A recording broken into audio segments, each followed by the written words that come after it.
मराठवाड्यात पावसानं ओढ दिल्यामुळे ग्रामीण भागात पाणी टंचाईचं सावट गडद झालं। प्रशासनाच्या अहवालानुसार 7 जुलै रोजी विभागात 200 टँकर सुरू होते, तर 16 जुलैला ही संख्या थेट 347 वर पोहोचली आहे। म्हणजे अवघ्या 9 दिवसात 147 टँकरची वाढ झाली। आगामी काळात दमदार पाऊस न झाल्यास भीषण पाणी टंचाई निर्माण होऊ शकते। त्यामुळे प्रशासनाकडून उपलब्ध पाण्याचा काटकसरीने वापर करण्याचं आवाहन केलं जात आहे।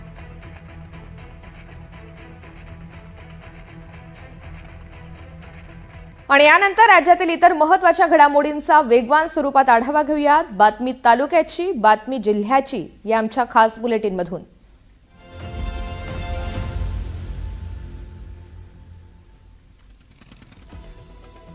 राज्य मंत्रिमंडळाची आज दुपारी बैठक होणार आहे। राज्यातील अनेक भागात पावसानं ओढ दिल्यानं निर्माण झालेल्या परिस्थितीवर या बैठकीत चर्चा होण्याची शक्यता आहे।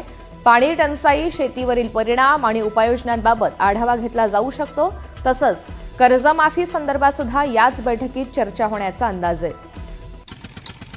पंढरपुरात काँग्रेसचे नेते नाना पटोले यांनी राज्य सरकारवर जोरदार टीका केली। राज्य विकण्याची स्पर्धा सुरू असून शक्तीपीठ आणि पंढरपूर कॉरिडॉर हे भ्रष्टाचारासाठी असल्याचा आरोप त्यांनी केला। तसंच राष्ट्रवादी आणि शिंदे सेनेला केवळ मंत्रिपदाची हूल असल्याचं पटोले म्हणालेत। राष्ट्रवादी काँग्रेसच्या अजित पवार गटाची आज मुंबईमध्ये महत्त्वाची बैठक होण्याची शक्यता आहे। या बैठकीला आमदार आणि जिल्हा अध्यक्ष उपस्थित राहतील। खासदार सुनेत्रा पवार मार्गदर्शन करतील। तसंच दिवंगत उपमुख्यमंत्री अजित पवार यांच्या वाढदिवसानिमित्त होणाऱ्या सामाजिक उपक्रमांवर देखील चर्चा अपेक्षित आहे।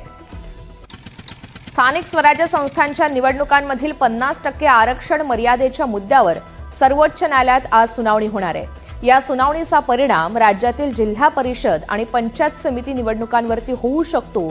ओबीसी आरक्षणामुळे काही ठिकाणी 50%पेक्षा जास्त आरक्षण झाल्याचा दावा याचिकेतून करण्यात आलाय।